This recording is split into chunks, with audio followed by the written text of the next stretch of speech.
sekarang aku mau jelasin tentang apa sih itu DAAD. Jadi DAAD ini singkatannya kalau dalam bahasa Jerman adalah Deutsche Akademische Austauschdienst atau ya German Academic Exchange Service. Kayak gitu. Jadi DAAD ini adalah organisasi gabungan dari institusi-institusi pendidikan tinggi di Jerman yang berisi juga kerjasama antara badan-badan kemahasiswaan yang mendukung pertukaran akademis dan didanai oleh pemerintah Jerman.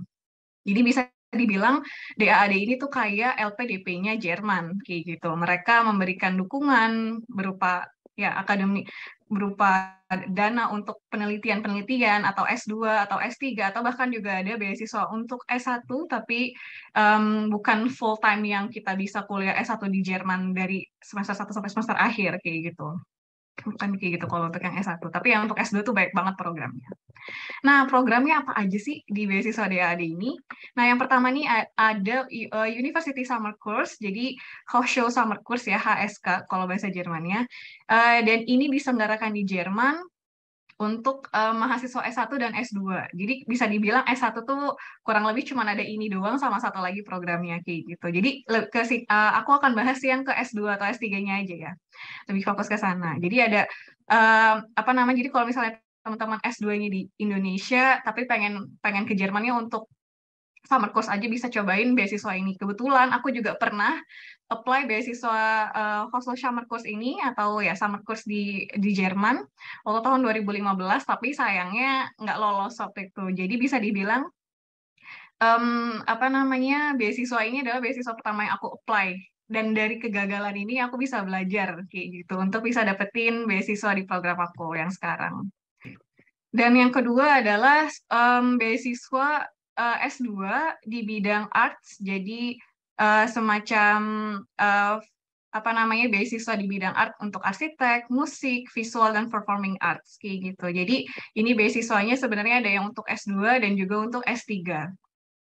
Dan yang berikutnya ada Aceh Scholarship. Jadi emang ini beasiswa yang dikhususkan untuk anak-anak di Aceh dengan tujuan untuk membangkitkan kembali Aceh pasca tsunami 2004 lalu. Dan yang berikutnya ada beasiswa yang yang kemarin aku dapatkan ini adalah beasiswa EPOS namanya, yaitu beasiswa EPOS ini nanti akan aku jelaskan di slide berikutnya. Singkatnya adalah beasiswa untuk negara-negara berkembang, kayak gitu. Dan ini ada banyak banget sih program di dalam program ini, kayak gitu. Dan yang kedua adalah bisa dibilang setelah EPOS ini juga yang paling terkenal di DAAD, yaitu program PPGG atau Helmut Schmidt Program. Jadi ini adalah program untuk jurusan-jurusan di Public Policy and Good Governance. Kalau bedanya adalah kalau EPOS itu bisa dibilang ada 39 jurusan dan untuk S2, S3, tapi kalau untuk PPGG hanya ada 8 universitas kayak gitu. Dan persyaratannya mungkin bisa bisa dibilang lebih gampang ketimbang EPOS karena kalau EPOS butuh persyaratan untuk minimal pengalaman kerja 2 tahun. Tapi kalau PPGG teman-teman langsung S1 bisa langsung nyobain bisa langsung apply program di PPGG ini. Cuman ya itu jurusannya terbatas hanya untuk ilmu sosial, politik, terus juga hukum kayak gitu lebih ke PPGG ini. Dan berikutnya juga ada research fellowship di bidang ya di bidang space, aeronautics dan energi dan transportasi. Jadi lebih ke penelitian kayak gitu. Kepenelitian di bidang ya astronomi ini. Dan yang berikutnya juga ada buat teman-teman yang bergelut di bidang musik atau emang jurusannya dulu S1 misalnya S1 musik, itu juga ada scholarship untuk S3-nya di bidang pendidikan. Dan juga kalau tadi kan field of arts, dan ini juga ada field of fine art, jadi desain, juga visual komunikasi, komunikasi visual, dan juga film.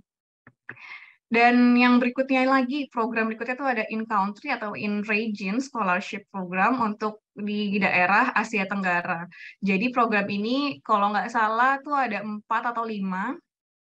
Jadi programnya ada yang di ITB, ada yang di Unhas, dan juga ada yang di lembaga penelitian di Filipina, dan juga ada yang di Thailand, kayak gitu. Jadi emang lebih ke wilayah di Asia Tenggara. Dan tujuannya pun tujuan orang-orang yang dipilih adalah orang-orang Asia Tenggara seperti Malaysia, Indonesia, dan tetangga-tetangga kita gitu. Dan juga dari research grants. Jadi ini juga untuk yang S3, dan yang S3 juga banyak pilihannya sebenarnya. Ada yang S3 full untuk 3-4 tahun, ada yang untuk S3 di apa namanya 2 tempat gitu. Jadi yang di Indonesia dan juga yang di Jerman. Dan juga ada research yang emang untuk setahun aja di Jerman, dan itu bisa di lembaga pendidikan Jerman atau di lembaga penelitian di Jerman kayak gitu. Ya, itu dia program-program beasiswa DAAD, dan program yang aku ikutin itu adalah EPOS. Ya, EPOS ini,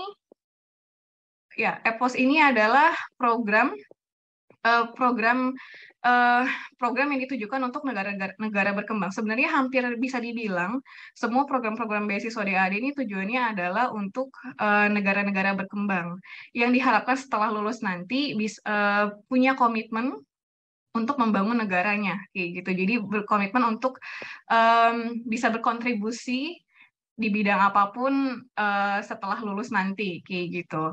Itu dia. Dan kalau program EPOS ini terdiri dari 39 jurusan di bidang untuk S2 atau S3. Dan itu dia. Jadi banyak banget programnya untuk yang EPOS, dan yang PPGG tadi ada 8, dan yang EPOS ini memang ada banyak banget kayak gitu. Nah, itu dia. Dan kalau untuk EPOS ini, dan kalau misalnya teman-teman tanyain soal bahasa, apakah harus bisa bahasa Jerman? Jawabannya adalah nggak mesti, kayak gitu. Kita lanjut lagi ya, kenapa nggak mesti?